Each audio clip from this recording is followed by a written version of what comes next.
10e place. Le Breda Modello 30, Italie. Les Italiens ont adopté cette mitrailleuse en 1930 et elle est restée l'arme standard de la section d'infanterie jusqu'en 1945, tout simplement parce qu'il n'y avait rien pour la remplacer. Les concepteurs ont résolu de façon assez radicale un vieux problème de la Première Guerre mondiale, la casse des loquets des chargeurs amovibles. Ils ont rendu le chargeur de 20 cartouches inamovible, en l'intégrant directement dans le corps de l'arme. La cartouche de fusil Carcano de calibre 6,5 mm se chargeait par lame par le haut, et pour garantir l'extraction de la douille, le mécanisme injectait une goutte d'huile sur chaque cartouche avant son passage dans la chambre. En Europe, cela fonctionnait à peu près correctement. Mais dans les sables d'Afrique du Nord, où l'Italie a passé la plus grande partie de la guerre, l'huile se transformait en une pâte abrasive mêlée à la poussière, et l'arme s'enrayait régulièrement.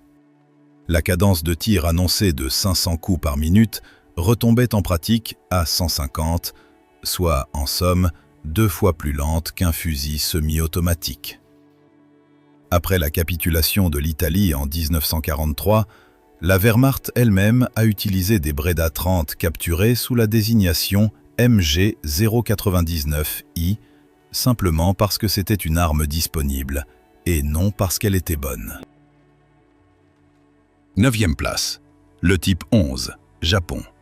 Kijiro Nambu, l'un des armuriers japonais les plus connus, a tenté de résoudre le problème de l'alimentation en munitions d'une manière originale. Au lieu d'un chargeur ou d'une bande, la mitrailleuse se chargeait par une trémie ouverte, dans laquelle le fantassin pouvait simplement verser jusqu'à 6 lames de 5 cartouches du fusil Arisaka, les mêmes que celles que tout tirailleur de la section portait dans sa cartouchière. L'idée était réellement audacieuse. Plus besoin de transporter une réserve de munitions séparée, n'importe quel soldat pouvait réapprovisionner la mitrailleuse avec ses propres cartouches. En pratique, la trémie ouverte accumulait la poussière et la boue du champ de bataille, qui se mélangeaient à la graisse et se transformaient en la même bouillie abrasive qui avait desservi les Italiens.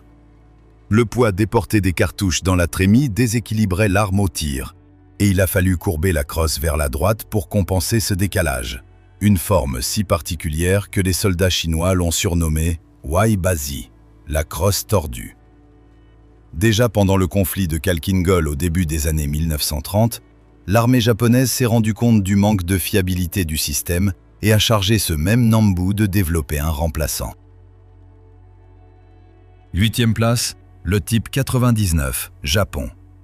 Le remplaçant a d'abord été le type 96, puis le type 99, passé à une nouvelle cartouche puissante de 7,7 sur 58 mm, la même que celle utilisée dans les fusils Arisaka de nouveau modèle, avec une énergie de la balle supérieure de plus de moitié par rapport à l'ancien calibre de 6,5 mm. Les ingénieurs ont abandonné le système automatique de graissage des cartouches à l'huile, qui était déjà source de problèmes sur le type 11, et ont nettement amélioré la fiabilité de l'extraction. Le type 99 disposait d'un monopode escamotable sous la crosse pour le tir appuyé, et même d'une baïonnette, qui se fixait directement sur le bloc de gaz sous le canon, mais en pratique, cet accessoire s'est révélé presque inutile. Le poids de la mitrailleuse elle-même rendait le combat à la baïonnette irréaliste, et le bipied ainsi que le frein de bouche gênaient tout simplement la lame.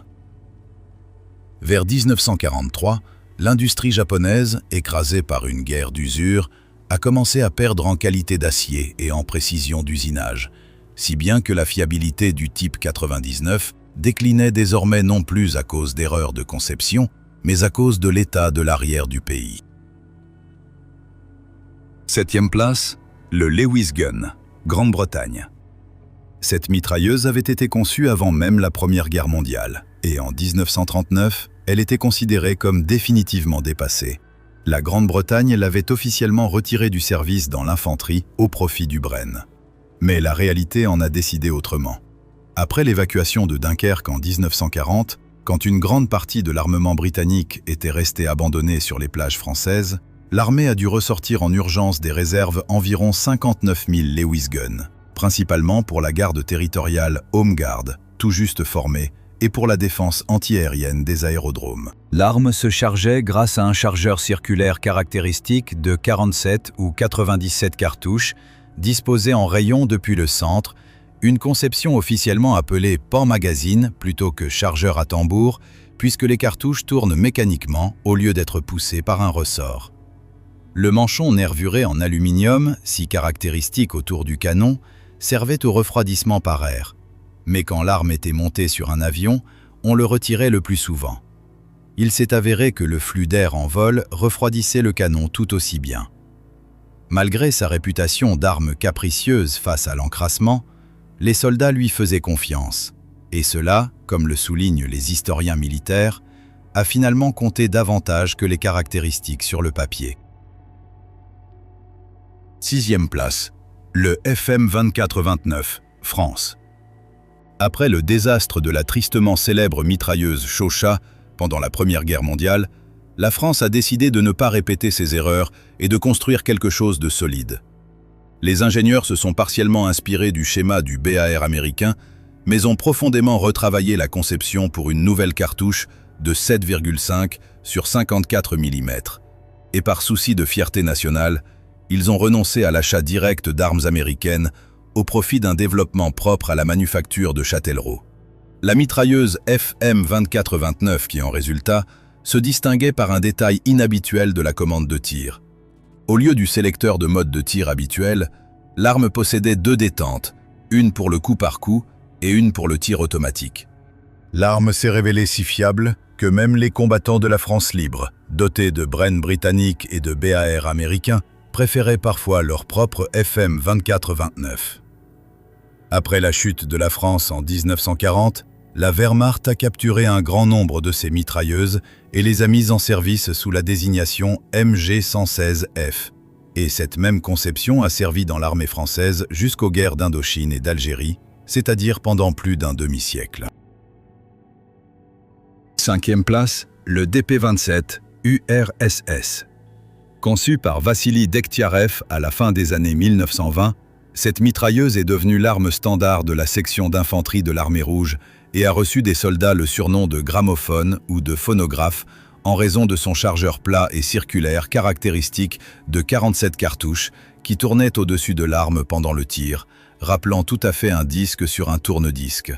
La conception était délibérément simple et bon marché à produire, ce que l'industrie militaire soviétique savait faire par millions d'exemplaires, même dans les conditions de l'évacuation des usines vers l'Oural. Le DP-27 supportait la boue, le gel et une manipulation négligente, là où des armes plus délicates tombaient en panne. Son point faible était le fin ressort de rappel situé juste sous le canon. Lors d'un tir continu prolongé, il surchauffait à cause de la chaleur du canon et perdait de son élasticité, ce qui provoquait des enrayages, un défaut bien connu des équipages eux-mêmes et qui exigeait une discipline particulière consistant à tirer par courtes rafales. Les troupes finlandaises, qui ont capturé un bon nombre de DP pendant la guerre d'hiver, lui ont elles aussi donné un surnom familier, Emma, en l'honneur d'une valse populaire, là encore en raison de la ressemblance du chargeur avec un disque de gramophone.